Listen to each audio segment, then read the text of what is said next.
ছাত্র শক্তির সেক্রেটারি এবং আন্দোলনে আমি ফেস, তো আমাকে ধরলে মনে সব কিছু পাওয়া যাবে আসলে। তা আমাকে তারা তুলে নিয়ে যায় এবং তারা প্রচণ্ড পরিমাণ আসলে হতাশ হয়, কারণ আমার কাছে আসলেই কোনো ইনফরমেশন নেই এবং তারা অনেক মারধর করে আমার মোবাইল সব কিছু তারা অ্যানালাইসিস করেও দেখতেছে আমি আসলে অনেক ইনফরমেশন জানি। আমার সাথে বিএনপির কোনো নেতার ওই আন্দোলনের সময় কখনোই কথা হয়নি, বা ছাত্র দলের শিবিরেরও ওই অর্থে কথা হয়নি, কারণ কমিউনিকেশনগুলো যোগাযোগ করতে ওরা পরে আসিফকে একটা পরে তুলে নিয়ে যায়, কিন্তু টার্গেট করছিল আমাকে, যেটা আমাকে দেখা যাচ্ছিল, কিন্তু ঘটনা তো ওরা ঘটাইতেছিল আর কি। তো এই বিষয়গুলো এরকম ঘটনাগুলো ঘটছে। তো আমি সর্বশেষ এটাই বলবো যে আমাদের গল্পগুলা কেউ যাতে ভেবে না নেয় যে এটা জুলাই গণঅভ্যুত্থানের গল্প হয়, শুধু আমাদের গল্পগুলোই।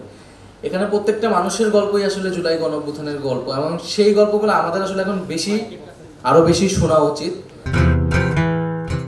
তো 5 তারিখ পর্যন্ত আসলে আমরা অনেক ভুল করলেও সেটা আসলে সঠিক হয়েছে, এবং এটা অবশ্যই একটা মিরাকেল আমি মনে করি। উপরওয়ালার একটা অবশ্যই এখানে একটা তার বিষয় ছিল, এবং তিনি সহায়তা না করলে আসলে এই আন্দোলন এইভাবে যাইতো না। আমরা মনসুন রেভুলেশন বলা হচ্ছে, কিন্তু পুরো আন্দোলন টাইমে সেই রকম বৃষ্টিপাত হয় না যে মানুষ রাস্তায় নামতে পারবে না। এটাও একটা অলৌকিক ব্যাপার আমার কাছে মনে হয়। তো এরকম অনেক অলৌকিক ঘটনাও আসলে এই আন্দোলনের সময় ঘটছে। আর সর্বোপরি আমরা সাপোর্ট পাইছি মানে মানুষের, এবং যাকে চিনি না জানি না বা দল মত নির্বিশেষে আমরা আসলে এই সাপোর্টটা পাইছি। আরেকটা হচ্ছে এই আন্দোলনের ছাত্রলীগের একটা অংশেরও কিন্তু ভূমিকা আসলে অনেক বেশি ছিল, যারা ছাত্রলীগ থেকে বের হয়ে গেছে, যাদেরকে এখন আমরা বিদ্রোহী বা বিপ্লবী ছাত্রলীগ বলি, ওই বিদ্রোহী অংশটা, কারণ তারা বের না হলে এই আন্দোলনটা কিন্তু হল থেকে আসলে একটা টাফ ছিল। তো আন্দোলনের ব্লকেট কর্মসূচির একটা গুরুত্বপূর্ণ ভূমিকা ছিল আমার কাছে মনে হয়েছে। তবে আন্দোলনে আমি একটা ব্যাখ্যা বিভিন্ন জায়গা থেকে দেখি, এরকম মানুষ বলার চেষ্টা করে যে আন্দোলনটা আসলে কোটা সংস্কার দাবিতে শুরু হয়েছিল, এবং যখন হামলা নিপীড়ন করা হয় তখন সাধারণ মানুষ ক্ষিপ্ত হয়, মানুষজন মারা সময় অনেক ক্ষিপ্ত হয়ে নেমে আসছে। তো এইটা একটা সত্য, এটা সাধারণ জেনারেলাইজড একটা ব্যাখ্যা। কিন্তু আমি মনে করি যে এখানে অনেকগুলা ঘটনা ঘটানো হয়েছে দেখেই একটা প্রেক্ষাপট আসলে তৈরি হয়েছে। যেমন ব্লকেট কর্মসূচির মধ্যে দিয়ে কিন্তু ঢাকা বিশ্ববিদ্যালয়ের পুরা শিক্ষার্থীরা যুক্ত হয়েছে, এবং ঢাকা শহরে একটা গণঅভ্যুত্থানের প্রস্তুতি আসলে তৈরি হয়েছে, একটা প্রেক্ষাপট তৈরি হয়েছে। আমরা যখন একটার পর একটা ব্যারিকেড ভাঙতেছিলাম এবং প্রতিদিন একটু একটু করে আগাইতেছিলাম, আমরা কারণ বাজার থেকে ফার্ম গেট, এই যে মানুষের ভীষণটা কিন্তু বাড়তেছিল যে আমরা আসলে গণভবন পর্যন্ত যাইতে পারি, আরও ব্যারিকেড ভাঙতে পারি। ব্যারিকেড ভাঙার যে সাহসটা, সেটা ওই মিছিলগুলো থেকে, ব্লকেট কর্মসূচি থেকে তৈরি হয়েছে। তো আমি বেশি কথা বাড়াবো না, আমি বিক্ষিপ্তভাবে কয়েকটা কথা বললাম। সর্বোপরি যদি আসিফকে নিয়ে বলি, যে এই পুরো আন্দোলনে মানে আমার সাথে বা আমরা যারা যেই কজন খুবই ক্লোজ ছিলাম, তার মধ্যে আসিফ অন্যতম, এবং পুরো ফিল্ডের দায়িত্বটা আসিফ বাকের প্রধানত দেখতো, এবং তাদের সাথে রিফাত, আসিফ, তাদের ওরা সমন্বয় করতো। এবং মানে আন্দোলনের একটা পর্যায়ে হয়েছে আমি ফিল্ড থেকে অনেক বেশি বিচ্ছিন্ন হয়ে গেছিলাম, মানে আমাকে যেহেতু উপর লেভেলে অনেকগুলো যোগাযোগ বা অনেক কিছু ডিসিশন মেকিংয়ে থাকতে হইতেছে। পেছন থেকে তো মাহফুজ ভাই এবং আক্তার ভাই হেল্প করছে একটা, আক্তার ভাই গ্রেফতার পর মাহফুজ ভাই, নাসির ভাই এসে পরে যুক্ত হয়েছে। কিন্তু আসিফ বাকের পুরো ফিল্ডের পুরো ডিসিশনগুলা বা বাস্তবায়নের জায়গাটা ওরা সবসময় করছে, এবং আসিফ অনেক সাহসী ভূমিকা নিছে, অনেক সাহসী সিদ্ধান্ত একসময় মানে একটা সময় ওর থেকেই আসছে। 15 তারিখের যে কর্মসূচিগুলো, 15 তারিখ যে আমরা কর্মসূচি দিলাম, 14 তারিখ রাত 3টা বাজে আমরা ঘোষণা করা হয়েছে। বেসিক্যালি কর্মসূচির কথা আমি জানতাম না, কারণ আমাকে কানেক্ট করা যাচ্ছিল না, এবং ও ওই কর্মসূচিটা ঘোষণা করে ফেলছে যাদের সাথে যোগাযোগ করতে পারছে। তা আমাদের মধ্যে এরকমও হয়েছে যে আমরা যে খুব সবসময় যোগাযোগ করে সিদ্ধান্ত নিতে পারছি এরকম না, কিন্তু কেউ একজন যখন একটা সিদ্ধান্ত দিয়ে ফেলছে, আমরা সবাই সেটাকে ওন করছি, এবং সেই সিদ্ধান্তটা আমরা সবাই মিলে বাস্তবায়নের চেষ্টা করছি। লং মার্চ একদিন আগায় আনার ঘোষণাটা এটা আসিফের মুখ থেকেই প্রথম গেছে। আসিফ এই সিদ্ধান্তটা নিচ্ছে। আমি তখন শাহবাগে আটকা, আমার পক্ষে আমাকে জানানো হয়েছে যে আগায় নিয়ে আসা হচ্ছে, ওকে ঠিক আছে। পরে ও রাতে এটা দিয়ে দিচ্ছে, এবং সরকার গঠনের ওই সময়টা আসিফ খুবই ভূমিকা পালন করছে, এবং ও খুবই স্ট্রংলি বলছে যে ছাত্রদেরকে সরকারের প্রতিনিধি হইতে হবে আর কি। আমার একটু নিমরাজে ছিল, মানে সরকার মানে যাবো কি যাবো না, আমরা তো আসলে মাঠটা আমাদের জন্য দরকার। তখন আসিফ আমাদের মধ্যে খুবই যে না, গণঅভ্যুত্থানের প্রতিনিধিকে এই সরকারে থাকতে হবে, নাহলে এই সরকারের আমাদের যে দাবি দাওয়াগুলো সেটা আসলে বাস্তবায়ন করার সম্ভাবনা কতটা থাকবে এটা আমরা এখনো শিওর না, এবং সরকার কি হয় আমরা জানি না। যখন সেনাবাহিনী সহ 3 বাহিনীর সাথে বার্গেনিং হয়, সেখানেও আসিফ একটা বোল্ড ভূমিকা পালন করছে। এবং আরেকটা যেটা মজার ঘটনা ঘটছে যে আন্দোলনের পুরো সময়ে আমাদের মধ্যে একটা ইয়ে ছিল যে আন্দোলনে আমাদের ওইভাবে কোনো নেতৃত্ব আমরা তুলব না, আন্দোলনে এক এক সময়ে এক একজনকে আমরা সামনে রাখবো, পরে সময়ের প্রয়োজনেই নেতৃত্ব আসলে তৈরি হয়ে যাবে যদি প্রয়োজন হয়। তো একটা টাইমে তো আমাকেই মিডিয়াগুলো ফেস করতে হয়েছে বা এখানে কর্মসূচিগুলো ঘোষণা করতে হয়েছে, কিন্তু আমি অনেক ইনফরমেশন থেকে বিচ্ছিন্ন থাকতাম এবং এটা ইচ্ছা করেই থাকতাম।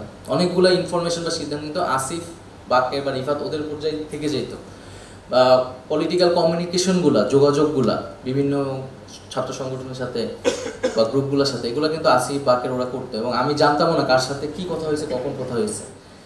তো এটা আমি ইচ্ছা করেই জানতাম না, কারণ সব ইনফরমেশন আমার কাছে থাকাটা ঝুঁকিপূর্ণ।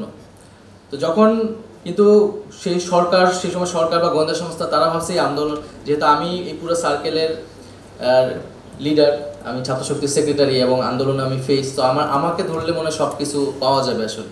তা আমাকে তারা তুলে নিয়ে যায় এবং তারা প্রচণ্ড পরিমাণ আসলে হতাশ হয়, কারণ আমার কাছে আসলেই কোনো ইনফরমেশন নেই। এবং তারা অনেক মারধর করে আমার মোবাইল সব কিছু তারা অ্যানালাইসিস করেও দেখতেছে আমি আসলে অনেক ইনফরমেশন জানি। আমার সাথে বিএনপির কোনো নেতার ওই আন্দোলনের সময় কখনোই কথা হয়নি, বা ছাত্র দলের শিবিরেরও ওই অর্থে কথা হয়নি, কারণ কমিউনিকেশনগুলো যোগাযোগ করতে ওরা পরে আসিফকে একটা পরে তুলে নিয়ে যায়, কিন্তু টার্গেট করছিল আমাকে, যেহেতু আমাকে দেখা যাচ্ছিল, কিন্তু ঘটনা তো ওরা ঘটাইতেছিল আর কি।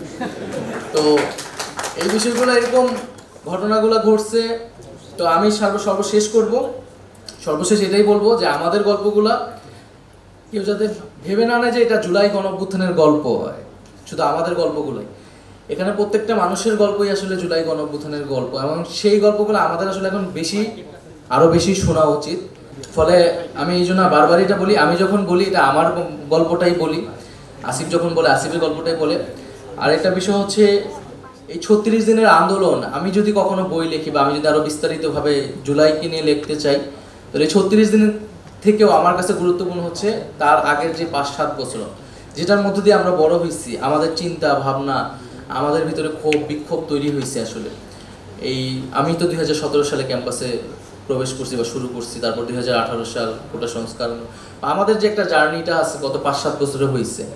বিএনপি যেমন তার 15 বছরের একটা জার্নি আছে, বা বিএনপি সহ বিরোধী দলে তাদের একটা নির্যাতন বা লড়াইয়ের গল্প আছে। তো এই প্রেক্ষাপটটা খুব গুরুত্বপূর্ণ আমার কাছে মনে হয়েছে জুলাই হওয়ার ক্ষেত্রে, কারণ আমরা কোটা সংস্কার এবং নিরাপদ সড়ক 18 সালে, এটা কিন্তু আমাদেরকে ব্যক্তিগতভাবে আমাকে অনেক প্রভাবিত করছে। আমরা যখন এই আন্দোলনটা শুরু করি, এই আন্দোলনটা কিন্তু অনেকটাই সেই আন্দোলনের মতো করেই নিরাপদ সড়ক বিভিন্ন জায়গায় ব্লকেট হয়েছে। তো ব্লকেটটা কিন্তু সেইটার আঙ্গিকেই হয়েছে, মানে সেই আমাদের মাথায় ছিল ওইটা যে সবাই স্কুল কলেজে সবাই বের হয়ে আসবে, ওই সিনারিওটা কিন্তু আমার মাথায় সবসময় হিট করতো। তো তো ওই প্রেক্ষাপটের ভিতর দিয়ে তো আমরা আসলে তৈরি হয়েছি। তো এই জন্য আমার কাছে সেই পুরো 5-7 বছর আমরা অনেকগুলো ছোট ছোট ঘটনা ঘটছে, অনেকগুলো আন্দোলন হয়েছে, আসিফ জেলে গেছে, আক্তার ভাই 2বার জেলে গেছে, এবং আমরা এখানে ছাত্র অধিকার পরিষদ হয়েছে, ছাত্র অধিকার পরিষদ ভাঙছে, নতুন একটা ছাত্র সংগঠন হয়েছে, এখানে আরো অনেকগুলো সংগঠন ভাঙছে, অনেক ধরনের পরিবর্তন হয়েছে আসলে রাজনীতিতে এবং করোনার পরে এক ধরনের শিফট ঘটছে পুরো রাজনীতিতেই। তবে এটা সত্য যে আমরা গত 5-6 বছর ধরেই আমরা একটা গণঅভ্যুত্থানের জন্য অপেক্ষা করতাম সবসময়। এই হাসিনা সরকারের পতন একদিন ঘটবে, এটা আমাদের একটা কামনা ছিল সবসময়। কারণ আমার নিজের কাছে মনে হইতো যে আমি ঢাকা বিশ্ববিদ্যালয়ে পড়ছি বা ছাত্র রাজনীতির সাথে যুক্ত বা ছাত্র হিসেবে আছি, যে আমি আমার পরবর্তী প্রজন্মকে আসলে কি বলবো, যে একটা ফ্যাসিস্ট সময় আমরা বিশ্ববিদ্যালয়ে পড়ছি, যে বিশ্ববিদ্যালয়ে এত আন্দোলন, এত ইতিহাসের গল্প, অথচ আমরা ব্যর্থ, আমরা কিছুই করতে পারিনি। এবং শেষের দিকে মনে হইতো এই ব্যর্থতা নিয়ে আসলে আমাদেরকে ক্যাম্পাস থেকে বের হইতে হবে। তো এটা বাংলাদেশের জনগণ এবং উপরওয়ালাকে ধন্যবাদ যে এই ব্যর্থতাটা আমাদেরকে নিয়ে বের হইতে হয় নাই, বড় একটা সফলতা নিয়ে আমরা বের হইতে পারছি বিশ্ববিদ্যালয় থেকে, যে সরকারের পতনটা ঘটতে পারছে এবং সেখানে আমাদের কিছুটা ভূমিকা ছিল। এবং আমাদের এখন সামনের যে বিষয়টা, যে আমাদের পরবর্তী প্রজন্ম, আমাদের প্রজন্ম এবং পরবর্তী প্রজন্মগুলো যারা বাংলাদেশে, তাদের জন্য যে আরেকটা ফ্যাসিজম তৈরি হবে না, এইরকম একটা রাষ্ট্র কাঠামো, সমাজ ব্যবস্থা বাংলাদেশে তৈরি করা, সেটার জন্য কাজ করা, যাতে আমাদের গণতান্ত্রিক অধিকারগুলা রাষ্ট্র হিসেবে 53 বছরে আমরা যা করতে পারি নাই, এই জুলাইয়ের মধ্য দিয়ে আমরা যাতে করতে পারি। এবং জুলাইকে আমি সবসময় মনে করি এটা আমাদের একটা স্টার্টিং পয়েন্ট, এটা আমাদের এন্ডিং পয়েন্ট না। আমরা জুলাই থেকে শিখেছি, জুলাই থেকে আমরা শুরু করেছি এবং